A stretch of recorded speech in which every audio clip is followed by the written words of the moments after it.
Ela disse isso durante uma briga por causa de compras de supermercado. Meu nome é David, tenho 37 anos.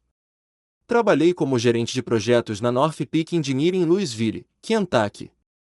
Sou casado com Jessica há 8 anos. Achei que a conhecia. Achei que conhecia meu irmão também. Sabe de uma coisa? Seu irmão é 10 vezes melhor que você em todos os sentidos. As palavras pairavam no ar entre nós como fumaça. Estávamos na cozinha, numa tarde de domingo. Os pratos do almoço ainda estavam na pia. Eu tinha esquecido de pegar leite. Foi isso que começou. Leite. Principalmente na cama. Ela deu um sorriso irônico ao dizer isso. Não com raiva, nem emocionada, apenas cruel, como se estivesse esperando para usar aquela frase, guardando-a. Fiquei ali por um instante. Deixei o silêncio se estender. Senti algo dentro de mim ficar frio e claro. Não raiva, apenas certeza. Entendo. Bom saber. Fui até o quarto, arrumei uma mala, peguei meu laptop, meus documentos e algumas roupas. Ela me seguiu, mas não olhei para ela. Não disse mais nada. Apenas fechei a mala, peguei minhas chaves e fui embora. Dirigi até um motel na zona leste da cidade. Um lugar barato, mas razoavelmente limpo. Sentei-me na beira da cama e fiquei olhando para a parede por uma hora. Então, abri meu laptop. A verdade é que eu suspeitava de algo há meses. Pequenas coisas. O celular dela virado para baixo na mesa. Noites de trabalho que não faziam sentido. O jeito como ela sorria para o meu irmão durante os jantares em família. O jeito como ele a olhava quando achava que ninguém estava olhando. Meu irmão Kyle, 2 anos mais novo que eu, sempre foi o charmoso, sempre o mais querido. Quando criança, ele se safava de tudo. Eu era o responsável, o chato, o que fazia o que tinha que fazer. Mas também sou eu quem presta atenção. 3 semanas antes, eu havia instalado câmeras em nossa casa, pequenas, escondidas em detectores de fumaça, na estante, no quarto. Eu dizia a mim mesma que estava sendo paranoica, que não encontraria nada e as retiraria, que me sentiria estúpida e aliviada. Mas eu sabia que não. Eu tinha assistido às filmagens, a partes delas, o suficiente para saber. Eu as vi em nossa cama, as vi em nossa cozinha, as vi rindo de mim, de como eu não fazia ideia, de como era fácil. Não os confrontei. Ainda não. Eu precisava de mais. Precisava que ela dissesse, precisava que ficasse registrado. Precisava que ela me entregasse tudo o que eu precisaria para destruí-la. Então, forcei a briga, esqueci o leite de propósito, provoquei-a, deixei-a irritada, descuidada, e ela me deu exatamente o que eu precisava. Sentei-me naquele quarto de motel e copiei todos os arquivos das câmeras para um disco externo. Horas de filmagem, datas, horários, áudio, tudo. Então liguei para minha advogada, uma mulher chamada Patrícia. Eu a conheci anos atrás no trabalho. Ela cuidou de uma disputa contratual para a empresa. Atenta, objetiva, cara. Preciso te ver amanhã de manhã logo cedo, eu disse. Do que se trata? Ela perguntou. Divórcio. Infidelidade. Tenho provas, muitas. Houve uma pausa. Então ela disse, traga tudo o que tiver. Vou liberar minha agenda. Desliguei, olhei para o celular, pensei em ligar para os meus pais, pensei em ligar para o Kyle, pensei em mandar uma mensagem para Jéssica, mas não o fiz.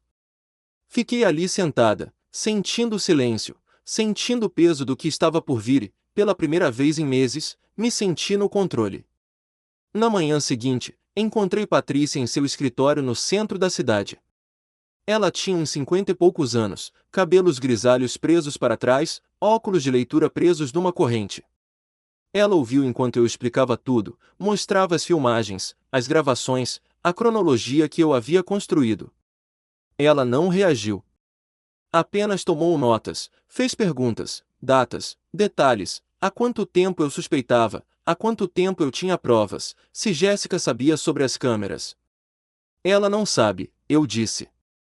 Kentucky é um estado de consentimento unipartidário. Tenho permissão para gravar na minha própria casa.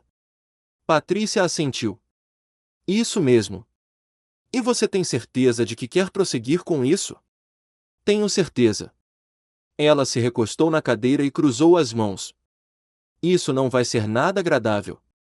Casos de infidelidade raramente são, mas com essas evidências, podemos garantir que ela saia com o mínimo possível. Supondo que você queira isso. Eu quero. E seu irmão? Olhei para ela. E ele? Ele vai ser implicado. Sua família vai saber. A reputação dele vai ser prejudicada. Você está preparada para isso? Pensei em Kylie. Pensei nos anos em que o protegi. Nas vezes em que menti para os nossos pais para mantê-lo longe de problemas. Nas vezes em que lhe emprestei dinheiro que ele nunca devolveu. Nas vezes em que acreditei quando ele jurou que se sairia melhor. Sim, eu disse. Estou preparada. Patrícia assentiu. Então vamos começar.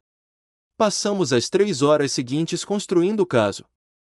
Ela me explicou o que esperar, o processo, a descoberta, as negociações de acordo, a possibilidade de julgamento. Explicou como Kentucky lidava com os bens conjugais, como a infidelidade poderia afetar a pensão alimentícia e como as provas seriam apresentadas. Vamos entrar com o processo esta semana, disse ela. Assim que o fizermos, tudo será rápido. Você precisa estar pronto. Saí do escritório dela e fui até um depósito que havia alugado na semana anterior. Eu já havia transferido documentos importantes para lá, títulos, extratos bancários, declarações de imposto de renda. Eu havia aberto uma conta bancária separada e transferido metade das nossas economias. Legalmente, era minha. Patrícia havia confirmado isso. Eu também havia feito cópias de tudo, fotos, vídeos, registros financeiros.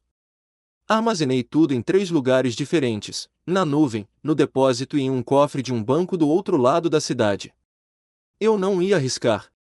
Naquela noite, sentei-me no quarto do motel e pensei nos últimos 8 anos, no casamento, nas promessas, na vida que construímos, ou na vida que eu pensava que construímos. Jéssica e eu nos conhecemos em um evento da empresa. Ela trabalhava em marketing. Eu, em engenharia. Ela era extrovertida, engraçada, fazia as pessoas se sentirem confortáveis. Eu era mais quieto, mais reservado. Ela disse que gostava disso em mim. Disse que eu era estável, confiável. Eu acreditei nela. Nós nos casamos 2 anos depois.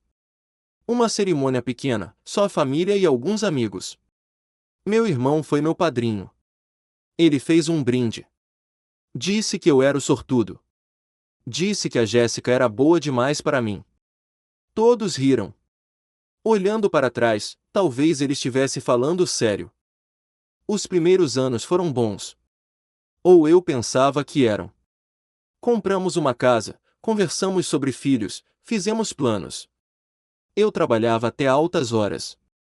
Ela também trabalhava até tarde às vezes. Eu confiava nela, nunca questionei. Kyle estava por perto, mais do que o normal. Ele havia se mudado de volta para Louisville depois de um emprego que não deu certo em Nashville. Ficou com nossos pais por um tempo e depois conseguiu um lugar só para ele. Mas ele estava sempre na nossa casa, sempre dando uma passada. Jéssica disse que não se importava. Disse que era bom ter a família por perto. Nunca pensei 2 vezes. Só 6 meses atrás. Foi aí que comecei a notar algumas coisas. O jeito como ela olhava para o celular, o jeito como mudava as senhas, o jeito como começava a ir mais à academia, a se vestir diferente, a sorrir menos perto de mim. Perguntei a ela uma vez se estava tudo bem. Ela disse que estava bem, só estressada, que estava ocupada com o trabalho.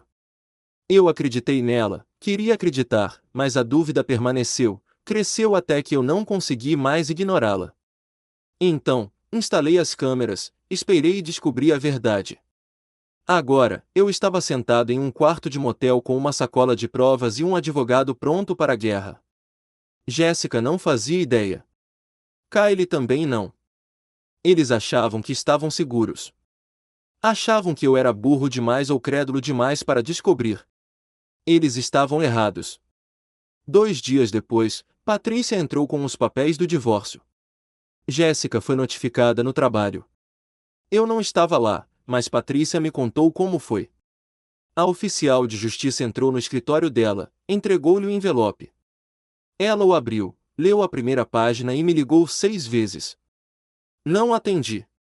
Ela apareceu no motel naquela noite, bateu na porta e gritou meu nome. Fiquei sentado lá dentro, ouvindo, sem me mexer, sem abrir a porta, só esperando ela ir embora. Na manhã seguinte, ela me mandou uma mensagem: precisamos conversar. Isso é loucura. Você está exagerando.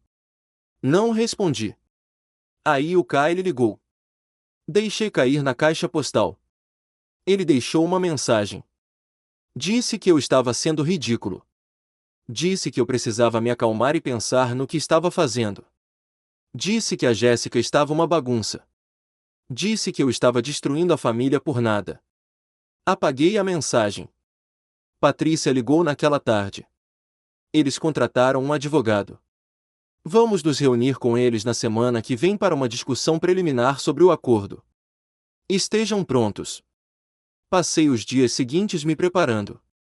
Patrícia havia me enviado uma lista de perguntas a serem feitas: o que eu queria da casa, o que eu queria das finanças, o que eu sabia sobre o caso. Analisei tudo, tomei notas e me concentrei. Também liguei para meus pais, contei que estava pedindo divórcio e expliquei o motivo. Eles ficaram quietos. Meu pai perguntou se eu tinha certeza. Eu disse que sim. Minha mãe perguntou se havia alguma maneira de resolver a situação. Eu disse que não. Ainda não contei a eles sobre Kyle. Isso viria mais tarde, quando as evidências fossem públicas, quando não houvesse como negar. A reunião de conciliação foi realizada em uma sala de conferências no centro da cidade. Jéssica estava lá com seu advogado, um homem de 40 e poucos anos, terno elegante e sorriso confiante. Kyle não estava lá. Patrícia tinha se certificado disso. Jéssica olhou para mim quando entrei. Seus olhos estavam vermelhos. Ela parecia cansada. Não desviei o olhar. Apenas me sentei em frente a ela. O advogado dela começou a falar. Disse que tudo poderia ser resolvido rapidamente. Disse que não havia necessidade de prolongar as coisas. Disse que as emoções estavam à flor da pele e que as pessoas diziam coisas que não queriam dizer. Patrícia o interrompeu. Meu cliente tem provas de infidelidade. Provas extensas, vídeos, gravações de áudio, datas, horários. Não se trata de ele disse, ela disse. É um fato documentado. A sala ficou em silêncio. Jéssica me encarou. Seu advogado a encarou. Isso é verdade. Ela não respondeu, apenas olhou para a mesa. Patrícia continuou. Dadas as evidências, meu cliente está buscando a divisão integral dos bens em seu favor. Sem pensão alimentícia, sem pensão alimentícia. A casa vai para ele, o carro vai para ele. Ela sai com o que trouxe para o casamento e nada mais. O advogado dela recostou-se.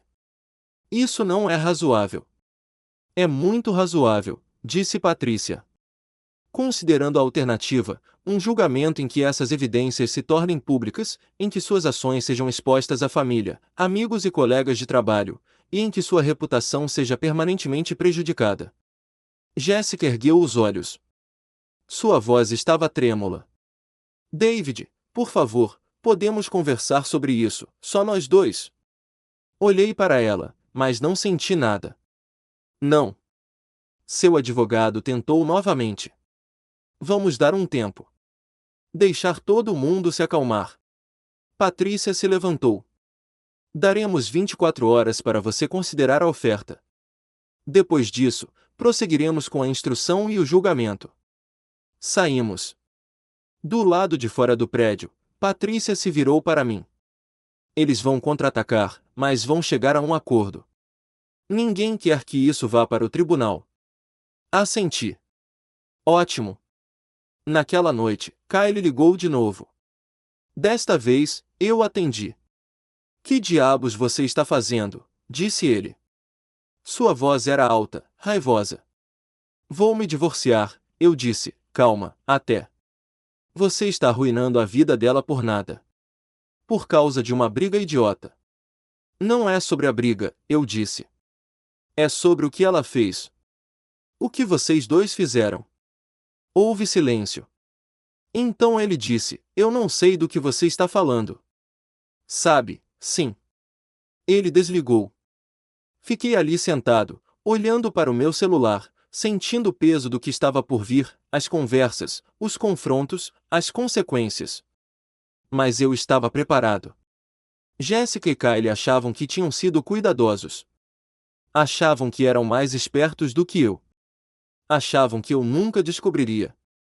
E quando descobri, eles pensaram que eu simplesmente perdoaria, seguiria em frente, seria o David confiável e chato que nunca dava trabalho. Eles estavam errados. Eu não ia perdoar. Eu não ia seguir em frente. Eu ia garantir que ambos pagassem pelo que fizeram. O advogado de Jéssica ligou para Patrícia no dia seguinte. Eles queriam negociar. Patrícia marcou outra reunião para aquela sexta-feira, 3 dias depois. Naqueles 3 dias, tudo mudou. Kyle apareceu no motel. Eu estava voltando do café quando vi a caminhonete dele no estacionamento. Ele estava encostado nela, de braços cruzados, esperando. Passei por ele sem dizer nada. Ele me seguiu até a porta. Precisamos conversar, disse ele. Não, não precisamos. David, qual é? Isso é idiotice. Você está agindo como uma criança. Virei-me e olhei para ele. Sério? Olhei para ele, meu irmão mais novo, aquele que eu protegi a vida toda, aquele em quem eu confiava. Há quanto tempo? Perguntei. Ele piscou. O quê? Há quanto tempo você está dormindo com a minha esposa? Seu rosto mudou. A confiança sumiu, só por um segundo. Então ele se recuperou e balançou a cabeça. Eu não vou fazer isso. Você é paranoico. Está inventando coisas porque está com raiva. Tem um vídeo, eu disse, seco e sem emoção, de vocês dois na minha casa, na minha cama. Tenho datas, horários, áudio, tudo. A cor sumiu do seu rosto. Ele abriu a boca, fechou-a, tentou de novo. Você está blefando. Não estou. Ele me encarou. Então riu, não foi uma risada de verdade, mas sim nervosa. E daí? Você vai mostrar para a mamãe e o papai? Vai acabar com a gente porque não conseguiu fazer sua esposa feliz. Aproximei-me, mantendo a voz baixa. Vou garantir que todos saibam o que você é, o que vocês dois são. E quando eu terminar, você não terá mais nada. Nenhum respeito, nenhuma família, nada. Ele me empurrou com força. Eu cambaleei para trás, me recompus. Ele respirava pesadamente, os punhos cerrados. Você se acha melhor do que eu, disse ele. Você sempre pensou isso. Sempre me desprezou, senhor perfeito, senhor responsável. Mas adivinhe? A Jéssica não te queria. Ela me queria. Ela me disse. Ela disse que estar com você era como estar com um robô. Sem paixão, sem vida, apenas o David chato e previsível. Não reagi, apenas o encarei. Ele continuou. Quer saber quanto tempo? 2 anos, David. 2 anos. E você nem percebeu. Você estava ocupado demais com seu trabalho e sua vidinha perfeita para ver o que estava bem na sua frente. Então, eu dormi com sua esposa. E sabe de uma coisa? Ela valeu a pena. Assenti lentamente. Bom saber. Então me virei e entrei no meu quarto, tranquei a porta. Ele gritou alguma coisa, bateu na porta uma vez. Então ouvi a caminhonete dele dar a partida, ouvi-o ir embora. Sentei-me na cama, peguei meu celular, abri o aplicativo de gravação e reproduzi a conversa. Cada palavra, clara como o dia. Enviei o arquivo para Patrícia com uma mensagem, adicione isso às evidências. Ela respondeu 10 minutos depois, isso ficou mais fácil. Naquela sexta-feira, nos encontramos novamente. Desta vez, o advogado de Jéssica entrou com uma atitude diferente, mais discreto, mais cauteloso. Ele fez uma contraproposta: ela não aceitaria pensão alimentícia se eu concordasse em dividir o dinheiro da casa em 50-50. Ela ficaria com o carro dela. Eu ficaria com o meu. Dividiríamos as economias igualmente. Patrícia nem olhou para o papel não, disse ela. Esta é uma oferta justa, disse ele. Justo seria ela não dormir com o irmão dele por 2 anos, disse Patrícia. Justo seria ela ser honesta. Não se trata de justiça. Trata-se de consequências. O advogado de Jéssica olhou para ela. Ela estava chorando, lágrimas silenciosas. Ela olhou para mim. David, por favor. Eu cometi um erro. Eu sei que te magoei. Mas você não precisa me destruir. Você se destruiu, eu disse. O advogado dela tentou novamente. Se isso for a julgamento, vai custar tempo, dinheiro e energia emocional a vocês dois. Por que se submeterem a isso? Patrícia deslizou uma pasta sobre a mesa. Porque meu cliente quer justiça e está disposto a ir até onde for necessário para obtê-la. Esta pasta contém a transcrição de uma conversa entre David e seu irmão, gravada 3 dias atrás, na qual o irmão admite um caso de 2 anos com Jéssica, admite ter traído o irmão e zomba dele por não ter percebido. Ela fez uma pausa. Deixe isso para lá. Se formos a julgamento, isso se tornará público. Os vídeos se tornarão provas. As gravações se tornarão provas. Sua cliente será exposta. Não apenas para o tribunal, para todos, família, amigos, colegas de trabalho, redes sociais. A história toda será revelada e a acompanhará pelo resto da vida. O advogado de Jéssica olhou para a pasta, mas não a tocou. Inclinou-se e sussurrou algo para Jéssica. Ela balançou a cabeça e sussurrou de volta. Eles conversaram por 1 minuto, até que ele se endireitou. Precisamos de um tempo para discutir isso com nossa cliente. Você tem até segunda-feira, disse Patrícia. Depois disso, entramos com o processo em julgamento. Fomos embora. Senti a adrenalina, a satisfação de vê-lo se contorcer. Mas não era o suficiente. Ainda não. Naquele fim de semana, meus pais ligaram, os dois juntos. Queriam nos encontrar, disseram que precisávamos conversar em família. Concordei e disse a eles para virem ao motel no domingo à tarde. Eles chegaram às 14 horas. Meu pai parecia mais velho do que eu me lembrava. Minha mãe parecia preocupada. Sentamos na pequena área de estar do lado de fora do meu quarto, cadeiras de plástico, laje de concreto, não exatamente um local para reuniões familiares. Meu pai falou primeiro. O Kyle nos contou o que está acontecendo. Contou. Ele disse que você o está acusando de algo terrível, algo que não é verdade. Olhei para minha mãe. Ela estava torcendo um lenço de papel nas mãos. É verdade? Perguntou ela, baixinho, quase com medo da resposta. Peguei meu celular, abri um arquivo de vídeo e entreguei a ela. Assista. Ela olhou para o meu pai. Ele assentiu. Ela apertou o play. O vídeo era do nosso quarto, datado de 4 meses antes. Jéssica e Kyle, claro, inegável. Eu tinha reduzido para 30 segundos, o suficiente para provar o ponto, não o suficiente para ser cruel. Minha mãe observou. Seu rosto empalideceu. Ela entregou o telefone ao meu pai. Ele observou. Seu maxilar se contraiu. Ele me devolveu o telefone. Há quanto tempo você sabe? Perguntou. 6 meses, eu suspeitava. 3 semanas, eu tinha provas. Minha mãe chorava, soluçando baixinho. Meu pai a abraçou. Ele olhou para mim. O que você vai fazer? Eu já fiz. Pedi o divórcio. Vou levá-la ao tribunal, e o Kyle vai ser exposto pelo que ele é. Ele é seu irmão, disse meu pai. Ele era meu irmão, eu disse. Minha mãe olhou para cima. David, por favor. Eu sei que você está magoado. Eu sei que o que eles fizeram foi errado, mas ele é da família. Nós podemos resolver isso. Nós podemos consertar. Balancei a cabeça. Não, mãe. Não podemos. Ele sabia o que estava fazendo.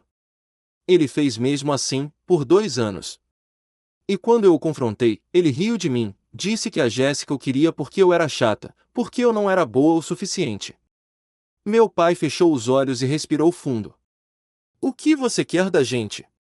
Quero que você saiba a verdade. Quero que você entenda por que estou fazendo isso. E quero que você pare de defendê-lo. Minha mãe se levantou. Não posso escolher entre meus filhos. Você não precisa, eu disse. Não estou pedindo para você escolher. Só estou contando o que aconteceu, o que ele fez, o que os dois fizeram e o que vou fazer a respeito. Ela se afastou e ficou parada ao lado do carro. Meu pai ficou. Ele me olhou por um longo tempo. Então disse: Sinto muito que isso tenha acontecido com você. Eu também. Mas você tem razão. O que ele fez foi imperdoável. Não vou defendê-lo, mas também não vou renegá-lo. Ele ainda é meu filho. Eu entendo. Ele se levantou, apertou minha mão. Depois, caminhou até o carro. Eles partiram. Eu os observei partir, senti o peso daquilo, a família se desfazendo, os limites sendo traçados. Mas também senti algo mais, alívio por eles saberem, por eu não precisar mais carregar tudo sozinha. Segunda-feira chegou. Patrícia me ligou às 8 horas da manhã. Eles fizeram um acordo. Ela concordou com tudo, a casa, as economias, sem pensão alimentícia. Ela vai embora com o carro e todos os pertences pessoais que trouxe para o casamento. Acabou. Sentei-me e deixei a ficha cair. Quando assino? Esta tarde. Te mando o endereço. Encontrei-a no escritório às 15 horas. Jéssica já estava lá. Não conversamos, apenas assinamos os papéis. O advogado dela me entregou as chaves da casa, o título do carro e as informações atualizadas da conta bancária.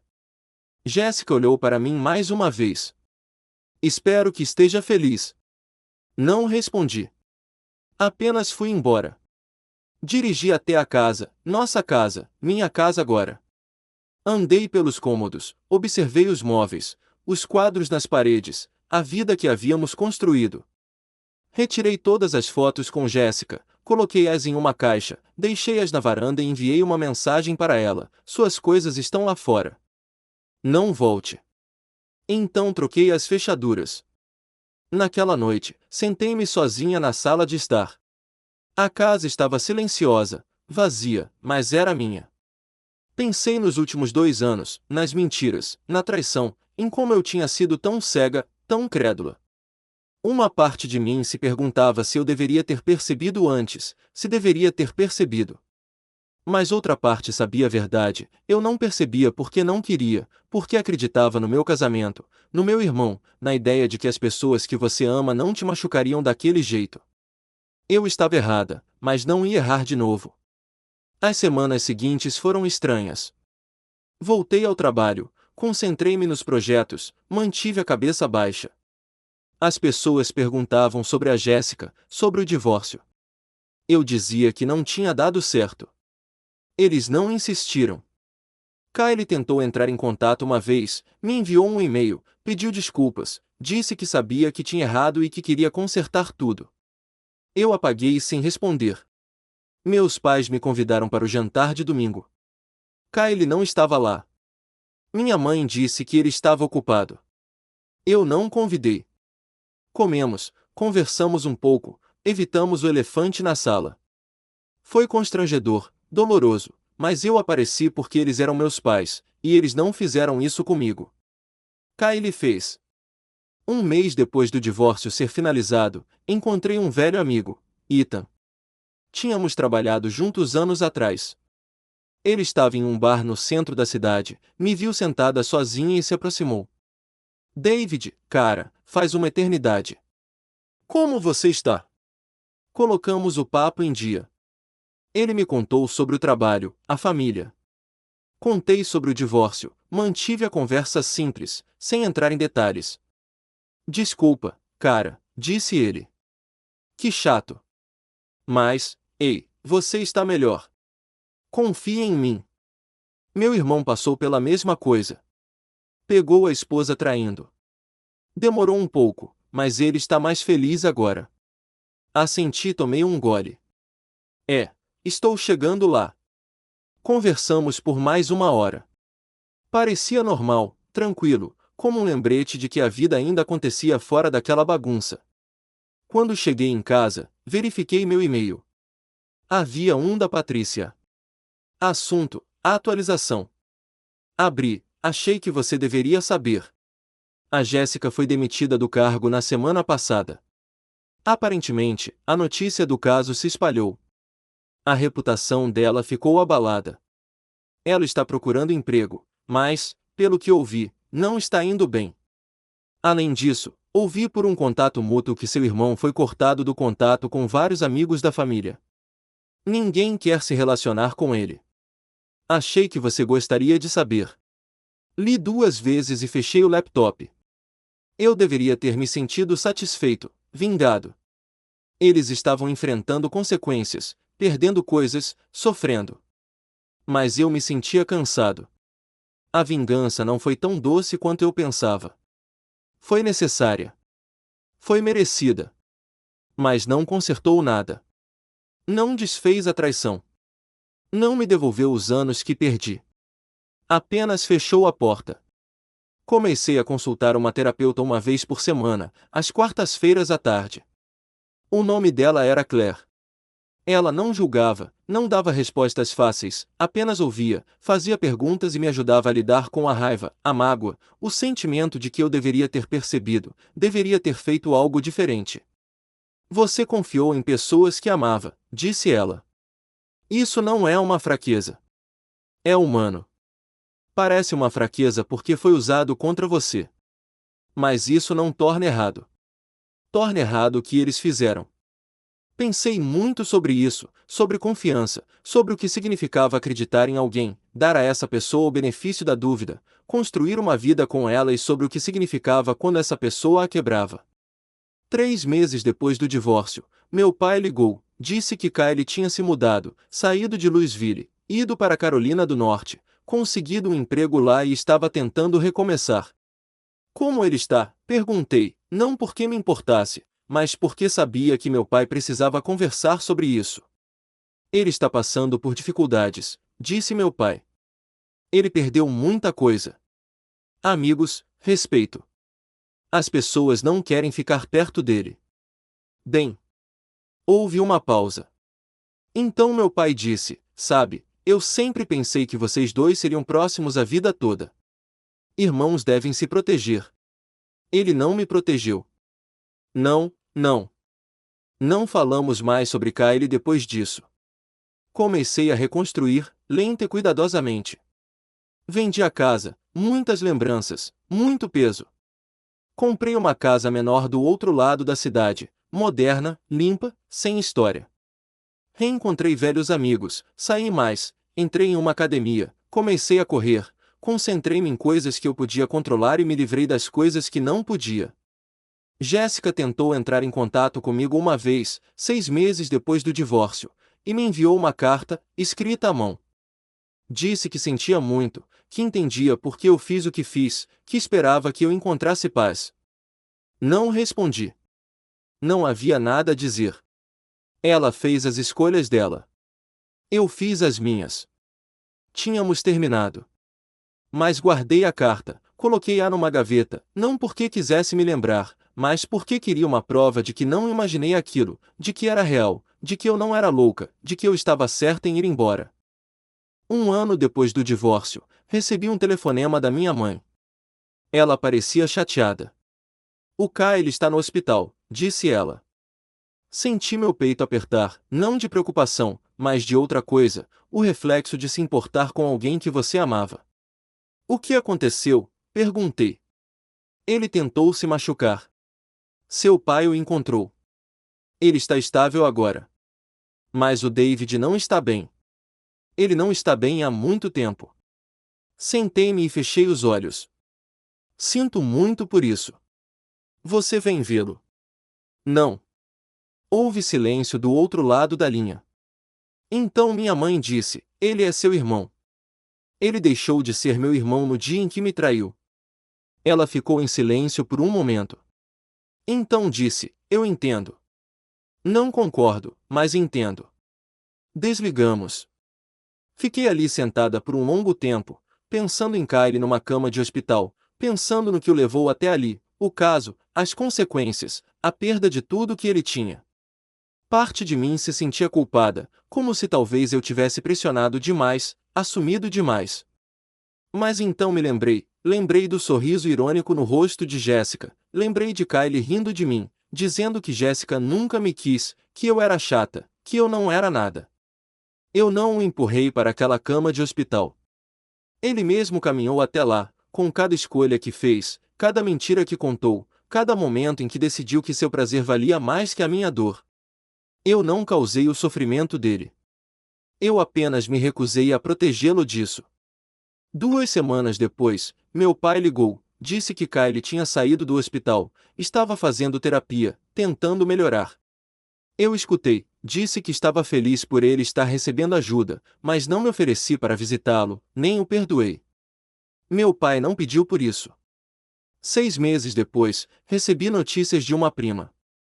Ela disse que Kyle ainda estava na Carolina do Norte, trabalhando em um armazém, morando sozinho. Sem amigos, sem relacionamentos. A família mal falava com ele. Quando falavam, era por obrigação, não por amor, não por respeito. Ele havia se tornado um fantasma, presente, mas não visto, tolerado, mas não desejado. Não tive prazer nisso, mas também não me senti mal. Ele arrumou a cama. Agora estava deitado nela. Jéssica, pelo que ouvi, mudou-se para outro estado, talvez o Tennessee, acabou encontrando trabalho, mas sua carreira nunca se recuperou. A mancha do caso a perseguiu. As pessoas falaram, a notícia se espalhou. Ela ficou conhecida como a mulher que traiu o marido com o irmão dele. Ela tentou reconstruir, tentou recomeçar, mas algumas coisas ficam. Alguns erros a perseguem. Encontrei-a uma vez, 2 anos depois do divórcio. Eu estava em Nashville a trabalho, parei numa cafeteria no centro da cidade e lá estava ela, sentada num canto, sozinha. Parecia diferente, mais velha, cansada. Ela me viu. Nossos olhares se encontraram por um segundo. Nenhum de nós se moveu. Então ela desviou o olhar. Peguei meu café e fui embora. Não havia nada a dizer, nada a consertar. Apenas duas pessoas que costumavam compartilhar uma vida, que costumavam fazer promessas, que costumavam acreditar na eternidade. E agora éramos estranhos. Continuei seguindo em frente, comecei a namorar de novo. Nada sério no começo, apenas jantares, filmes, conversas, reaprender a confiar, aprender a deixar alguém entrar. Foi difícil. Toda vez que me aproximava de alguém, a dúvida, o medo, a lembrança do que aconteceu da última vez, me invadiam. Mas eu superei porque me recusei a deixar Kyle e Jéssica tirarem isso de mim também. Recusei-me a deixar a traição deles me transformar em alguém que não conseguia amar, não conseguia confiar, não conseguia tentar. Acabei conhecendo alguém. O nome dela era Olivia. Ela trabalhava no setor financeiro e era divorciada, assim como eu. Ela entendia as cicatrizes, a hesitação, a necessidade de ir com calma. Dedicamos nosso tempo, construímos algo real, algo honesto, e, pela primeira vez em anos, me senti em paz. 3 anos após o divórcio, recebi uma carta do Kyle. Ela foi encaminhada pelos meus pais. Eles não a abriram, apenas a enviaram para mim. Fiquei olhando para o envelope por uma semana antes de abri-lo. Dentro havia uma única página, escrita à mão, com a letra dele, confusa, trêmula. David, eu sei que você não quer saber de mim. Sei que não mereço seu tempo nem seu perdão, mas preciso que saiba que sinto muito. Sinto muito mesmo. Não pelo que perdi, não porque as pessoas não falam mais comigo, mas por que te magoei? Por que traí alguém que só tentou me ajudar? Alguém que merecia algo melhor. Não espero que me perdoe. Não espero que fale comigo nunca mais. Mas eu precisava dizer. Sinto muito, Kylie. Li 2 vezes. Depois, dobrei, coloquei de volta no envelope e joguei fora. Alguns pedidos de desculpas chegam tarde demais. Alguns danos não podem ser desfeitos. E algumas pessoas não conseguem se livrar dos seus erros sentindo-se absolvidas. Kylie queria perdão, queria paz, queria sentir que tinha feito a coisa certa ao se desculpar. Mas eu não lhe devia isso. Eu não lhe devia nada. Segui em frente com a minha vida, comprei uma casa com a Olivia, uma casa de verdade, com quintal, espaço e um futuro. Conversamos sobre casamento, sobre filhos, sobre a vida que queríamos construir juntos. E percebi uma coisa: a vingança que tive não foi apenas destruir Kylie e Jessica. Foi me recusar a deixar que eles me definissem. Recusar-me a deixar que a traição deles me tornasse amarga, me fechasse, me transformasse em alguém que não conseguia amar, confiar ou ter esperança. Consegui minha vingança me curando, construindo uma nova vida, provando que eles não me destruíram. Eles tentaram, mas falharam. Meus pais finalmente fizeram as pazes com o que aconteceu. Eles ainda viam Kylie, ainda ligavam para ele nos feriados.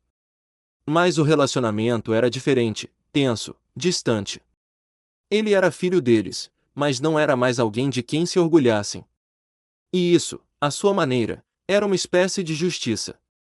Parei de pensar neles depois de um tempo, parei de verificar atualizações, parei de me perguntar o que estavam fazendo ou como estavam vivendo. Eles se tornaram notas de rodapé na minha história, não os personagens principais, não o final, apenas a parte em que sobrevivi.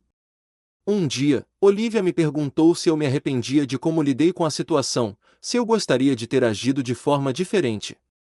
Não, respondi. Eu fiz o que tinha que fazer. Eu me defendi. Me recusei a ser ignorada. Garanti que eles enfrentassem as consequências e segui em frente. Você já pensou em perdoá-los? Ela perguntou. Pensei nisso, pensei muito. Então eu disse: o perdão não tem a ver com eles. Tem a ver comigo, e eu já me perdoei por confiar neles, por não ter percebido antes, por acreditar que eles eram melhores do que eram. Esse é o único perdão que importa. Ela sentiu e me beijou na bochecha. Você é um bom homem, David. Sou um homem que aprendeu da maneira mais difícil, eu disse. Mas eu aprendi. Anos se passaram. A vida seguiu. Kylie ficou na Carolina do Norte. Jessica ficou onde quer que tenha ido.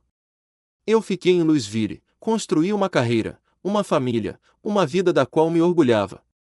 E de vez em quando, eu pensava naquele dia na cozinha, o dia em que Jessica sorriu e disse que meu irmão era melhor do que eu, o dia em que fiz as malas e fui embora, o dia em que decidi que valia mais do que me davam. Aquele dia mudou tudo.